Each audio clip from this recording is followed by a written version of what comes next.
दोस्तों RBI grade B 2026 का जो नोटिफिकेशन आया उसने सबको सरप्राइज दिया।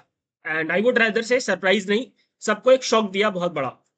एवरीवन वाज थिंकिंग कि भाई नोटिफिकेशन जो है थोड़ा आराम से जून जुलाई के आसपास आएगा, but suddenly RBI came up with the RBI 2026 notification in the month of April, even before the joining of 2025 batch. Right, और उससे हुआ ये कि बहुत सारे स्टूडेंट्स जो कि हाफ प्रिपेयर्ड थे या जिन्होंने अभी प्रिपरेशन स्टार्ट भी नहीं करी थी, उन्होंने इस बार फिर एग्जाम फॉर्म भरने की सोची नहीं, उन्होंने फॉर्म ही नहीं भरा। और इस बार बहुत कम फॉर्म भरे गए आरबीआई में, अराउंड 60,000 62,000 के आसपास फॉर्म भरे गए। दैट वो इसलिए भी हो सकता है बिकॉज वैकेंसीज कम थी, बट उसका एक बहुत बड़ा रीजन ये भी है कि बहुत सारा स्टूडेंट जो कि प्रिपेयर्ड नहीं था, जो कि अनप्रिपेयर्ड था, वो बाहर हो गया ऑलरेडी।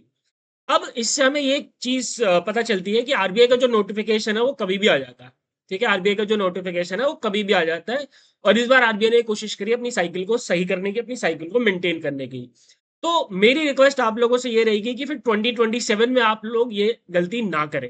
आज की वीडियो में मैं आपको ये बताऊंगा कि कब, कैसे और कहां से आपको आरबीआई 2027 की प्रिपरेशन स्टार्ट करनी है, कब से करंट अफेयर्स करना है, कब तक आपको स्टैटिक खत्म कर लेना चाहिए, ताकि आप कंफर्टेबली सिलेबस कंप्लीट करके बैठे जब तक कि आपका नोटिफिकेशन नहीं आ। जब जैसे ही आपका नोटिफिकेशन आ जाएगा तब तक आपका पूरा का पूरा सिलेबस जो है कंप्लीट होना चाहिए, along with revision, descriptive writing, everything must be done before the notification and we need to be prepared like this. अब अगर आप ये बोलोगे कि सर इतनी जल्दी प्रिपेयर करके क्या करेंगे, और आप में से बहुत सारे लोग करेंगे भी नहीं, मुझे पता है, even after watching this video नहीं करेंगे, बट मेरी रिक्वेस्ट यही है कि अभी से करोगे, धीरे धीरे धीरे करके, तो आराम से चीजें आपकी हो जाएंगी। बाद में लास्ट मिनट पे फिर आप लोग ये पूछते रहते हैं कि भाई कब आएगा, अब हो सकता है कि नहीं हो सकता है, अब हो सकता है कि नहीं हो सकता है, तो फिर उस समय बड़ा मुश्किल हो जाता है मेरे लिए ये कहना कि हाँ अब हो जाएगा। ठीक है, चलिए स्टार्ट करते हैं दोस्तों। तो सबसे पहले मैं आपको एक बात बता देता हूं कि आप मान लेते हैं for example we are standing in 21 June, maybe you are planning to start from the 1 July. आपने मान लेते हैं 1 जुलाई से स्टार्ट की अपनी प्रिपरेशन। ठीक है, 1 जुलाई से लेकर 31 दिसंबर, यानी कि अगले 6 महीने हैं आपके पास, पूरे के पूरे 6 महीने हैं। इन 6 महीने में आपको ये ट्राई करना है कि आपका जो पूरा का पूरा स्टैटिक सिलेबस है, पूरा का पूरा जो स्टैटिक सिलेबस है, now static syllabus includes quant, includes reasoning. English में मान के चल रहा हूं कि आप में से बहुत लोगों को ऑलरेडी आती होगी, चलो नहीं भी आती तो चलो, quant, reasoning, English, finance, management और ईएसआई, ये 6 सब्जेक्ट्स हैं आपके पास, और आपके पास 6 महीने हैं। 6 महीने में आपको इन 6 सब्जेक्ट्स को खत्म करना। ठीक है, करंट अफेयर्स पर भी आऊंगा, डोंट वरी। अब आप कहोगे सर ये कैसे हो सकता है, 6 महीने में 6 सब्जेक्ट हम उड़ा दे, हम तो नॉन कॉमर्स बैकग्राउंड से हैं। ठीक है, और हमें तो फाइनेंस बिल्कुल नहीं आती, मैनेज बिल्कुल नहीं आती। आप अगर ध्यान से देखोगे इन चीजों को, तो आराम से चीजें की जा सकती है अगर आपने सिलेबस देखा हुआ है तो अब आपको क्या करना है, आप अपने दिन को 2 पार्ट्स में डिवाइड करोगे, मॉर्निंग और इवनिंग। ठीक है, मॉर्निंग और इवनिंग में अपने 2 पार्ट्स में आपने डिवाइड करा। ठीक है, अभी मैं मॉर्निंग स्लॉट मान के चल रहा हूँ कि आप मॉर्निंग में क्या पढ़ रहे हैं, फेस टू पढ़ रहे हैं। अब आप बाकी आपकी मर्जी है, आप जो भी पढ़ना चाहते हैं। आपने सबसे पहले उठाया फाइनेंस। ठीक है, आपने क्या उठाया, सबसे पहले फाइनेंस। ठीक है, और इस फाइनेंस को आपने अगले 3 महीने दिए। कितने महीने दिए, 3 महीने दिए, जुलाई अगस्त सितंबर। तो क्या आपको नहीं लगता है जुलाई अगस्त सितंबर तक ये आपका खत्म हो सकता है, आराम से हो सकता है। उसके बाद दोस्तों आपने उठाया मैनेजमेंट। ठीक है, आप इसको उल्टा भी कर सकते हैं, आप पहले मैनेजमेंट भी उठा सकते हैं। ठीक है, that is up to you. और फिर उसको अभी अगले 3 महीने में आपने खत्म कर दिया। अगले 3 महीने में आपने क्या करा, खत्म कर दिया। ठीक है, फिर आ जाओ इवनिंग पे। इवनिंग में आपने उठाया क्वांट सबसे पहले, जो कि आपने खत्म किया 2 महीने में। फिर रीजनिंग आपने उठाया, जो कि अगेन आपने खत्म किया 2 महीने में। और एक आपका सब्जेक्ट अभी भी बच रहा है, ईएसआई। इंग्लिश को छोड़ो, आप ईएसआई आपने खत्म करा अगले 2 महीने में। ठीक है, इंग्लिश आपको यहीं पे कहीं पे एडजस्ट करना पड़ेगा, इंग्लिश में बहुत ज्यादा आपको टाइम देने की जरूरत नहीं है। चाहो तो आप क्वांट के साथ इंग्लिश एडजस्ट कर सकते हो, रीजनिंग के साथ कर सकते हो, रोज का आधा पौना घंटा इंग्लिश को दो 2 महीने के लिए, that would be good enough. ठीक है, तो इंग्लिश को मैं एज अ मेजर सब्जेक्ट मान के चलता ही नहीं। तो इस तरीके से दोस्तों अगर आप चलोगे, और ईएसआई के 2 महीने में हो सकता है, बहुत आराम से हो सकता है, क्योंकि अगर ईएसआई के आप टॉपिक्स देखो, स्टैटिक से बहुत ज्यादा क्वेश्चन एग्जाम में नहीं आते। ईएसआई का स्टैटिक सिलेबस आपको डिस्क्रिप्टिव के लिए पढ़ना होता है, तो आराम से आपका काम बन जाएगा 2 महीने में। फाइन, फाइनेंस में मैंने आपको 3 महीने दिए, जो कि दोस्तों बहुत ज्यादा है। मैनेजमेंट में भी 3 महीने दिए, जो कि बहुत ज्यादा है। इससे ज्यादा तो एक्सपेक्ट करना भी मत कि आपको टाइम मिल जाएगा। तो इस तरीके से आपका 6 महीने के अंदर पूरा का पूरा सिलेबस खत्म हो सकता है।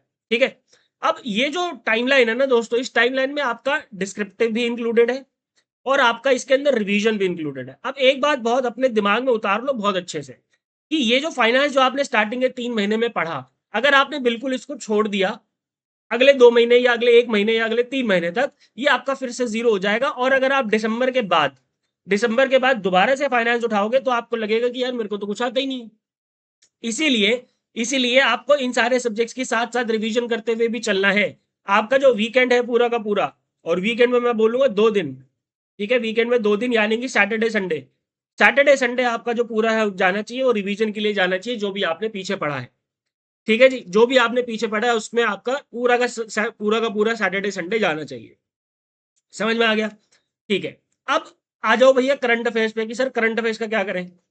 करंट अफेयर्स का क्या करें सर? करंट अफेयर्स हम कब से स्टार्ट करेंगे? देखो करंट अफेयर्स कायदे से अगर हम मान के चले कि दिसंबर के बाद अगर कभी भी नोटिफिकेशन आता है तो मुझे लगता है कि आपको नवंबर के आसपास से करंट अफेयर्स स्टार्ट करना चाहिए।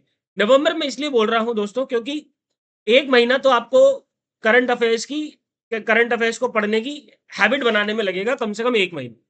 कम से कम 1 महीना आपको लगेगा कि आप करंट अफेयर्स की हैबिट डेवलप कर पाओगे पढ़ने की। तो इफेक्टिवली अगर आप नवंबर से पढ़ना शुरू करोगे तो इफेक्टिवली आप कब से स्टार्ट कर रहे हो? दिसंबर से, क्योंकि 1 महीना तो आपको यही समझ नहीं आएगा, अरे यार क्या पढ़ूं, अरे मुझे याद नहीं हो रहा, अरे मैं कैसे करूं। समझ में आया? तो दिसंबर से हम मान के चलते हैं कि आपको करंट अफेयर्स पढ़ना स्टार्ट करना है। ठीक है। अब आ जाओ कि अगला जो सबसे बड़ा सवाल है कि सर करंट अफेयर्स में क्या क्या करना है। करंट अफेयर्स में सर पीआईबी करना है आपको, फाइनेंस करंट अफेयर्स करना है आपको, जनरल करंट अफेयर्स करना है आपको, आपको करना है गवर्नमेंट स्कीम्स करना है, और आपको करना है एनुअल सर्वेज एंड रिपोर्ट्स। अब आप ऐसे बहुत सारे लोग बोलेंगे कि सर पीआईबी और फाइनेंस करंट अफेयर्स में से 2026 में कुछ नहीं आया, 25 में भी कुछ नहीं आया, तो भैया क्या आपके पास इस बात की गारंटी है कि 2027 में से भी कुछ नहीं आएगा? अब जो आरबीआई का पेपर है ना वो कहीं ना कहीं यूपीएससी की तरह हो गया है कि आपको करके तो सब कुछ जाना है, बट आएगा वही जो उनकी मर्जी है। ठीक है, तो ये लेकिन अगर ये गारंटी है कि अगर आप ये पांचों चीजें कवर करके जा रहे हो तो इससे आपका काम बन जाएगा, क्योंकि इस बार का भी जो 2026 का भी पेपर था उसमें most of the question general current affairs के थे। जनरल करंट अफेयर्स के थे, कुछ क्वेश्चन स्टैटिक जी के थे, कुछ क्वेश्चन स्टैटिक जी के थे जिसमें कुछ क्वेश्चन हिस्ट्री के थे दोस्तों, कुछ क्वेश्चन ज्योग्राफी के थे। तो मुझे नहीं लगता कि आपको पूरी की पूरी हिस्ट्री और पूरी की पूरी ज्योग्राफी पढ़नी चाहिए फॉर 2 और 3 क्वेश्चन और may be 5 question, because cost benefit ratio उसका बहुत कम है। हाउएवर कुछ बेसिक स्टैटिक जीके आपको करके जरूर जानी चाहिए for this exam. Static GK का मतलब हो गया जो वो होते हैं टॉलेस्ट, लार्जेस्ट, हाईएस्ट, ठीक है। उसके अलावा बैंकिंग, बैंक जो इंपॉर्टेंट इंटरनेशनल ऑर्गेनाइजेशन उनके हेडक्वार्टर्स कहाँ है और उनका चीफ कौन है, ठीक है। मेजर रिवर्स कहाँ कहाँ पे है, मेजर डैम्स कहाँ कहाँ पे हैं। तो बेसिक स्टैटिक जीके जिसकी लिस्ट में आपको गोइंग फॉरवर्ड दे दूंगा जो कि आपको कवर करनी चाहिए। तो इसके बाद स्टैटिक सिलेबस कंप्लीट करने के बाद आप पूरा का पूरा फोकस करेंगे किसके ऊपर? करंट अफेयर्स के ऊपर। और फिर जब तक नोटिफिकेशन नहीं आता तब तक आपका करंट अफेयर्स आराम से कंफर्टेबली चलता रहेगा, उस समय आपको स्टैटिक सब्जेक्ट्स की टेंशन लेने की बिल्कुल भी जरूरत नहीं पड़ेगी। ठीक है।